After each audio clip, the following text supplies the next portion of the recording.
unfair kining kalibutan, no? Dili siya patas ba nga naman kay kung mga gwapo yung maghubog-hubog ingnon day nila nga broken hearted na siya sagdi lang na, pero kung mga pangit ang maghubog-hubog singgitan din nga mga walay pagandoy sa kinabuhi unya napagining kalainan sa gwapog pangit oh. Kung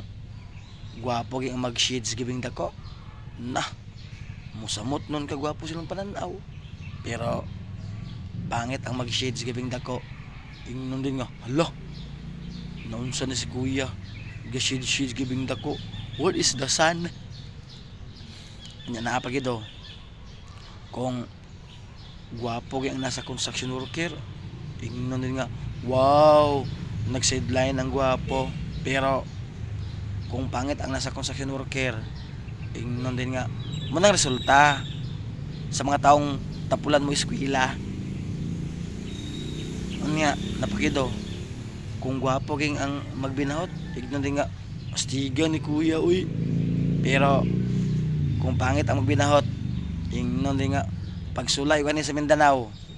dila ra way labod nimo langkatan ka na magbahag unya mo pag ini pinaka worst. Kung gwapo ging ang mambadji mo'y mambabae ingnon din nga playboy si kuya gwapo man god, pero